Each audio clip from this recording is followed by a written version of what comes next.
اعوذ باللہ من الشیطان الرجیم بسم اللہ الرحمن الرحیم۔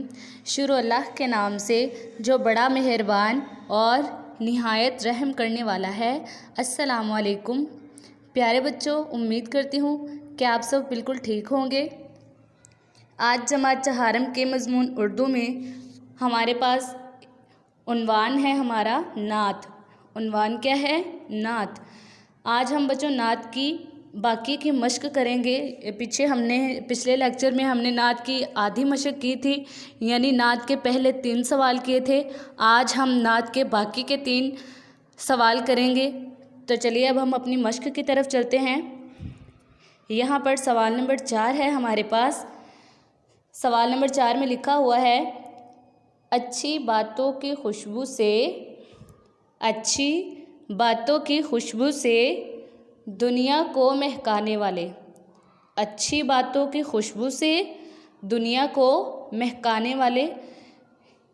اس شعر کا مفہوم اپنے الفاظ میں لکھیں۔ کیا کہہ رہے ہیں وہ ہم سے سوال نمبر 4 میں؟ کہ اس شعر کا مفہوم اپنے الفاظ میں لکھیں۔ اب ہم نے یہ جو شعر ہے اس کو ہم نے بچوں کیا کرنا ہے؟ اس کو اپنے الفاظ میں لکھنا ہے، یعنی اس کو کھول کر بیان کرنا ہے۔ تو چلیے اب ہم اس کو بیان کرتے ہیں۔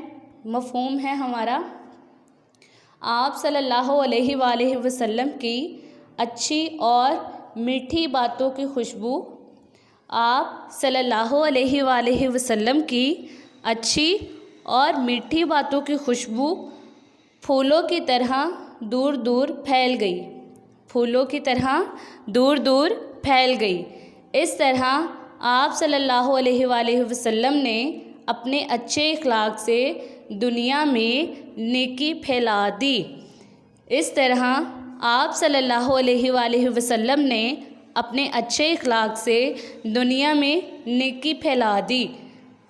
جی بچوں، یہ ہو گیا ہمارا مفہوم۔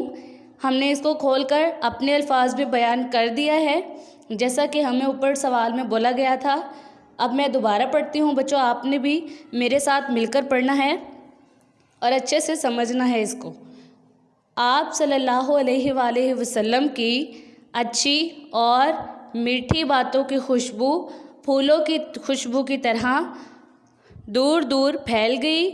اس طرح آپ صلی اللہ علیہ وآلہ وسلم نے اپنے اچھے اخلاق سے دنیا میں نیکی پھیلا دی۔ اب ہم اپنے سوال نمبر 5 کی طرف چلتے ہیں۔ سوال نمبر 5 ہے ہمارے پاس، مثال کو دیکھتے ہوئے دونوں کالموں میں لکھے گئے الفاظ کو درست طریقے سے ملا کر نئے الفاظ بنائیں۔ مثال کو دیکھتے ہوئے دونوں کالموں میں لکھے گئے الفاظ کو درست طریقے سے ملا کر نئے الفاظ بنائیں۔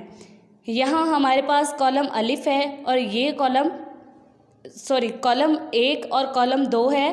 کالم 1 میں کچھ الفاظ دیے گئے ہیں اور کالم 2 میں کچھ الفاظ دیے گئے۔ ہم نے کیا کرنا ہے کہ ان کو آپس میں ملا کر ایک نیا لفظ بنانا ہے۔ جیسے کہ یہاں پہلی مثال انہوں نے ہمیں دی ہوئی ہے، حق کو انہوں نے جب دار کے ساتھ ملایا تو یہاں پر نیا لفظ کیا بن گیا؟ حقدار۔ حق کو دار کے ساتھ ملایا تو کیا بن گیا؟ حقدار۔ اسی طرح بچوں اب ہم نے باقی کے الفاظ ہم نے خود بنانے ہیں، تو آپ نے میرے ساتھ مل کر بنانے ہیں۔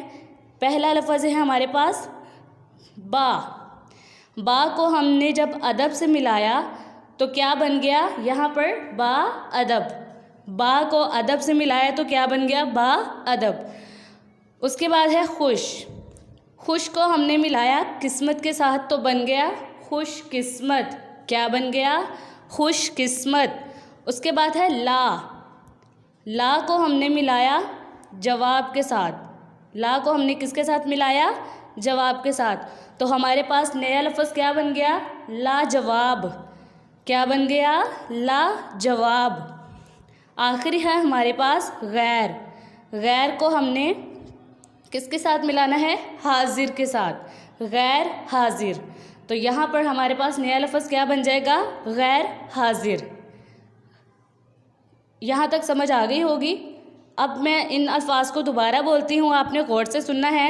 پہلا ہے ہمارے پاس حقدار، دوسرا ہے با ادب، تیسرا ہے خوش قسمت، چوتھا ہے لاجواب، اور پانچواں ہے ہمارے پاس غیر حاضر۔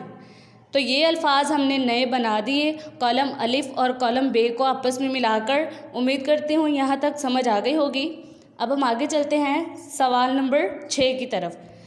سوال نمبر 6 ہے ہمارے پاس، ہم پڑھ چکے ہیں کہ کسی شخص، جگہ یا چیز کے نام کو اسم کہتے ہیں۔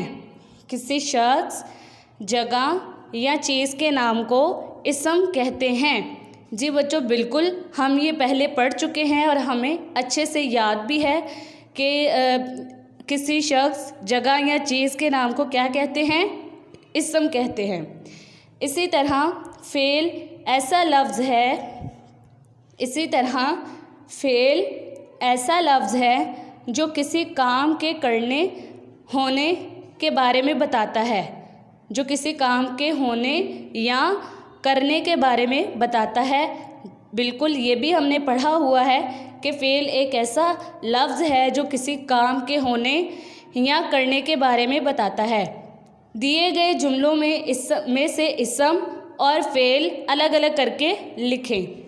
اب وہ ہم سے کیا کہہ رہے ہیں کہ یہ جو جملے دیے گئے ہیں ان میں سے کیا کرنا ہے؟ اسم اور فعل کو الگ الگ کر کے لکھنا ہے۔ جیسے یہاں پہ باکسز بنے ہوئے ہیں، یہ اسم کا باکس ہے اور یہ فعل کا باکس ہے۔ ان جملوں میں سے جو اسم ہیں وہ اسم والے خانے میں لکھ دینے ہیں اور جو فعل ہیں وہ فعل والے خانے میں ہم نے لکھ دینے ہیں۔ تو چلیے اب ہم اپنے جملوں کو غور سے پڑھتے ہیں اور ان میں سے اسم اور فعل کو الگ الگ کر کے لکھ دیتے ہیں۔ پہلا جملہ ہے ہمارے پاس، علی اور حماد کھیل رہے ہیں۔ علی اور حماد کھیل رہے ہیں۔ یہاں پر اسم ہمارے پاس کیا ہے؟ علی اور حماد، اور فعل ہمارے پاس کیا آ رہا ہے؟ کھیل۔ یہ انہوں نے پہلے ہی کیا ہوا ہے۔ اسی مثال کو دیکھتے ہوئے اب ہم باقی جملوں کو کرتے ہیں۔ دوسرا جملہ ہے ہمارے پاس بچوں، استاد صاحب کمرے میں پڑھا رہا ہے۔ استاد صاحب کمرے میں پڑھا رہا ہے۔ اس جملے میں اسم کیا ہے ہمارے پاس؟ استاد اور کمرے۔ کتنے اسم ہیں؟ 2۔ کون کون سے؟ استاد اور کمرے۔ فعل کیا ہے ہمارے پاس؟ یعنی یہاں پر کام کیا ہو رہا ہے؟ پڑھا، تو وہ ہم یہاں پر لکھ دیں گے پڑھا فعل میں۔ آگے جملہ نمبر 3 ہے، لڑکیاں کپڑے خرید رہی ہیں۔ لڑکیاں کپڑے خرید رہی ہیں۔ اس میں اسم کیا ہے؟ لڑکیاں اور کپڑے، اور فعل کیا ہے؟ خرید۔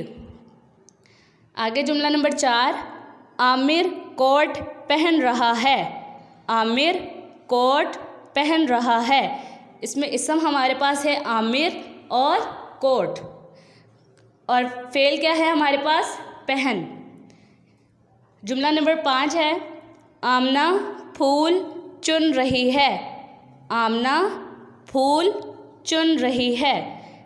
یہاں پر ہمارے پاس اسم ہے آمنہ اور پھول۔ اسم کیا ہے ہمارے پاس؟ آمنہ اور پھول، اور فعل کیا آ جائے گا؟ چن۔ فعل کیا آ جائے گا؟ چن۔ یہ بھی ہو گیا ہمارا کام۔ اچھا بچوں، اب آپ کے گھر کا کام کیا ہے؟ یہ جو ہم نے الفاظ بنائے ہیں نا، یہاں پر کالم 1 اور کالم 2 کو آپس میں ملا کر ہم نے کالم 3 میں نئے الفاظ بنائے ہیں۔ یہ بچوں آپ کا ہوم اسائنمنٹ ہے، یعنی آپ کا گھر کا کام ہے۔ آپ نے اس کو جیسے پہلے آپ پیارا پیارا سا کام کر رہے ہوں گے، اسی طریقے سے آپ نے اس کام کو بھی کرنا ہے اور اچھے سے اس سارے کام کو یاد بھی کرنا ہے۔ امید کرتی ہوں آج کا لیکچر آپ کو اچھا لگا ہوگا اور اچھے سے اس کی سمجھ بھی آئی ہوگی۔ اب ہم آگے نئے عنوان کے ساتھ دوبارہ ملیں گے۔ تب تک کے لیے اللہ حافظ۔ اللہ تعالیٰ آپ کو اور مجھے اپنے حفظ و امان میں رکھے، آمین۔